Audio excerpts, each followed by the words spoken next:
120 करोड़ यह वो पैसा है जो बिग बॉस ने पिछले साल कमाया था और इस साल यह बढ़कर होने वाला है 200 करोड़। पर भाई यह पैसा आता कहां से है और क्या है बिग बॉस का बिजनेस मॉडल जो आज तक किसी को समझ नहीं आया। पिछले 13 साल से एक चीज है जो आपको हर एक बिग बॉस के सीजन में देखने को मिलेगी और वह है सलमान भाई, जो कि पिछले 13 साल से इस टीवी शो को होस्ट कर रहे हैं। पर इसके अलावा भी आज तक इस शो का एक सीजन भी ऐसा नहीं गया जिसके अंदर किसी न किसी तरीके की कंट्रोवर्सी ना हुई हो, जैसे कि आसिम और सिद्धार्थ की दोस्ती को दुश्मनी में बदलना या फिर पुनीत सुपरस्टार को 24 घंटे के अंदर बाहर निकाल देना। लेकिन सबके मन में एक सवाल है कि यह सब आखिर करा क्यों जाता है और यह शो ऐसी कौन सी साइकोलॉजिकल ट्रिक्स का इस्तेमाल करता है कि आज ज्यादा से ज्यादा लोग इसका एक एपिसोड भी मिस करना नहीं चाहते। तो इस शो से होने वाली साइकोलॉजिकल बीमारियों से लेकर आज हर एक चीज के बारे में बात करेंगे आज के इस वीडियो में। 3 नवंबर 2006 सोनी टीवी के ऊपर एक नया शो लॉन्च होता है जिसको अरशद वारसी होस्ट करते हैं। पर आज अगर आप इस शो को देखोगे तो आपको यह शो में कुछ ऐसी चीजें देखने को मिलेगी। क्या कर रहे हैं आप गुरुजी? आखिर ये बिग बॉस शो है क्या, जरा इसको समझते हैं। बिग बॉस एक रियलिटी शो है जिसको एक Dutch reality programme Big Brother की ओवरऑल थीम से कॉपी किया गया है। तो अगर बहुत ही आसान भाषा में समझाऊं तो एक घर के अंदर काफी सारे लोगों को रहना होता है जिन लोगों को कहते हैं कंटेस्टेंट्स, और इन कंटेस्टेंट्स को करने होते हैं टास्क, और इन पूरे सीन में यह कंटेस्टेंट्स एलिमिनेट भी होते हैं और एंड में जो कंटेस्टेंट जीत जाता है वह बनता है बिग बॉस का विनर। पर अब आप सोच रहे होंगे कि आखिर इस शो में इतना बढ़िया क्या है जो यह आज भी इतना पॉपुलर है। तो देखो, इस चीज का जवाब छुपा हुआ है बिग बॉस की मार्केटिंग स्ट्रेटेजी के अंदर। अब कुछ लोग बोलेंगे कि अरे टीवी शो ही तो है, इसमें कैसी मार्केटिंग स्ट्रेटेजी। तो सुनो जरा, बिग बॉस अपने आप में एक प्रोडक्ट है जिसको देखने वाले लोगों की संख्या है 127 मिलियन। जाहिर सी बात है अगर आपको इतने सारे लोगों की आंखें स्क्रीन पर रोककर रखनी है तो उसके लिए आपको कुछ ना कुछ करना पड़ेगा, और यह चीज करी जाती है इन कुछ स्ट्रेटेजीज का यूज करके। तो पहली स्ट्रेटेजी है सोशल रिकॉल। बिग बॉस हमेशा अपने शो में उन लोगों को लेकर आता है जो पहले से काफी फेमस होते हैं, जैसा कि एग्जाम्पल के तौर पर सीजन 9 में नोरा फतेही, बाद में सिद्धार्थ शुक्ला, पुनीत सुपरस्टार, फुकरा इंसान, यह सारे वो लोग हैं जो पहले से काफी पॉपुलर थे। इन लोगों को बिग बॉस में कंटेस्टेंट के रूप में लाया जाता है।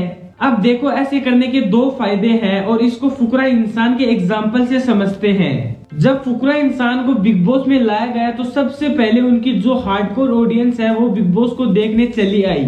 इसके बाद बिग बॉस के ऊपर आई दूसरी ऑडियंस जिसको कहते हैं उसी पार्टिकुलर बंदे की वार्म ऑडियंस, यानी वो लोग जो फुकरा इंसान का नाम तो जानते हैं लेकिन उसके कंटेंट को रेगुलर फॉलो नहीं करते, और इस वजह से बिग बॉस की ऑडियंस बढ़ती चली जाती है। और यह सब कुछ आता है सोशल रिकॉल की वजह से। अब आते हैं दूसरी स्ट्रेटेजी के ऊपर, कॉन्फ्लिक्ट इन्वायरमेंट। इसमें कोई भी किसी से भी लड़ लेगा और आपको समझ ही नहीं आएगा कि आखिर हुआ क्या है। इसलिए बिग बॉस के हर एक एपिसोड की एंडिंग इस तरीके से की जाती है कि इंसान कंफ्यूजन में रहे कि आगे होने क्या वाला है, और इस वजह से बिग बॉस की ऑडियंस बिग बॉस के हर एक एपिसोड को देखती है। इसके बाद आती है तीसरी स्ट्रेटेजी, अनप्लीजेंट सिचुएशन। यह जो बिग बॉस का घर है इसके अंदर सारे कंटेस्टेंट को टास्क दिए जाते हैं, और यह टास्क इसलिए दिए जाते हैं क्योंकि टास्क के अंदर टीम वर्क लगता है, और जब भी टीम वर्क होता है तो सबके अलग अलग ओपिनियन होते हैं, जिसकी वजह से एक आदमी एक चीज के बारे में सोचता है तो दूसरा कुछ अलग सोचता है। इससे माहौल गर्म होता है तो आपके दिमाग में और कंफ्यूजन क्रिएट होती है और आप सोचते हैं कि आगे होने क्या वाला है। लेकिन यह सारी स्ट्रेटेजी किसी भी काम नहीं आएगी अगर यह चौथी स्ट्रेटेजी सही से इम्प्लीमेंट ना की गई हो, और इस स्ट्रेटेजी का नाम है गिल्टी प्लीजर्स।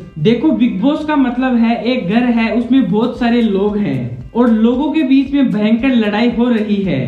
तो अगर एक व्यूअर की नजर से देखा जाए तो एक व्यूअर किसी के घर के अंदर झांक रहा है कि भाई चल क्या रहा है, और यह चीज करना ज्यादातर इंडियंस का गिल्टी प्लीजर है।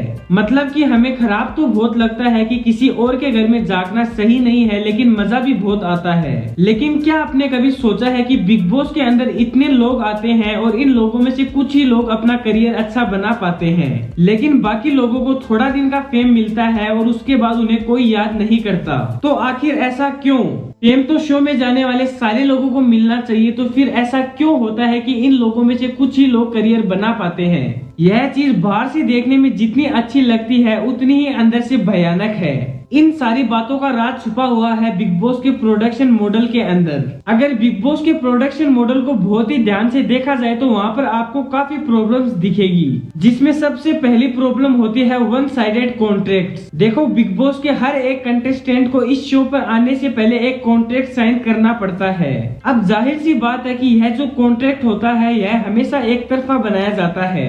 इन कॉन्ट्रैक्ट को इस तरीके से बनाया जाता है कि यह कंटेस्टेंट को नहीं बल्कि प्रोडक्शन हाउस को फेवर करे। तो देखो, इससे होता यह है कि जो प्रोडक्शन हाउस है उसके पास कंटेस्टेंट को किसी भी तरीके से यूटिलाइज करने की पावर आ जाती है, जिसके चलते वो लोग उसी कंटेस्टेंट को उसी तरीके से यूटिलाइज करेंगे, उससे वही करवाएंगे जिससे प्रोडक्शन हाउस का प्रॉफिट होता हो। क्या आपको बिग बॉस के अंदर इतनी सारी उल्टी सीधी हरकतें ऐसे ही देखने को मिलती है? इसका जवाब है नहीं। यह सारी चीजें प्रोडक्शन हाउस वाले करवाते हैं जिससे एक कंफ्यूजन क्रिएट हो और गर्म माहौल बना रहे और ऑडियंस टिकी रहे। अब दूसरी पर आते हैं मिस एंड डिसफॉर्म कंसेंट। ज्यादातर केस में कॉन्ट्रैक्ट्स, टर्म्स और जो शो की इंफॉर्मेशन दिखाई जाती है वह सच होती है मगर आधी अधूरी। तो आखिर ऐसा किया क्यों जाता है? तो देखो, ऐसा इसलिए किया जाता है ताकि जो कंटेस्टेंट है उसको उसी पार्टिकुलर कॉन्ट्रैक्ट के डाउन साइड के बारे में पता ही ना लगे, और अब पैसे तो मिल ही रहे हैं तो फटाफट से पैसे आने की और फेम आने के लालच में वह फटाफट से कॉन्ट्रैक्ट को साइन कर लेता है।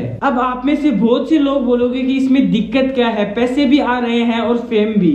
तो देखो, प्रॉब्लम यह है कि जब वो पार्टिसिपेंट उस शो पर आ जाता है उसके बाद क्योंकि उसने वो कॉन्ट्रैक्ट साइन कर रखा है तो उस पार्टिसिपेंट को वो करना पड़ता है जो प्रोडक्शन हाउस वाले चाहते हैं, और वह अपनी मर्जी से कुछ कर नहीं सकता। लेकिन यह चीज करते करते उसकी जो एक्चुअल ऑन स्क्रीन परफॉर्मेंस करने की स्किल है वह कहीं ना कहीं खो जाती है। इसका सबसे बड़ा एग्जाम्पल है फुकरा इंसान, जो पहले से काफी फेमस है और बहुत बड़े यूट्यूबर भी है। उनकी अगर आप YouTube वीडियोस देखोगे तो उनकी पर्सनैलिटी बहुत अलग दिखती है अगर बिग बॉस के मुकाबले की जाए तो। और देखो, यह तो है उनके खुद के YouTube चैनल पर परफॉर्मेंस और यह है उनकी बिग बॉस की पर्सनैलिटी। अगर आप इन दोनों वीडियोस को ध्यान से देखोगे तो इस पर्सनैलिटी में आपको बहुत ज्यादा अंतर मिलेगा। अब आती है तीसरी प्रॉब्लम। देखो, बिग बॉस के सेट के ऊपर हर जगह कैमरे लगे होते हैं। इससे प्रॉब्लम यह आती है कि जितने टाइम तक कंटेस्टेंट शो पर होते हैं उतने टाइम कंटेस्टेंट पर नजर रखी जाती है।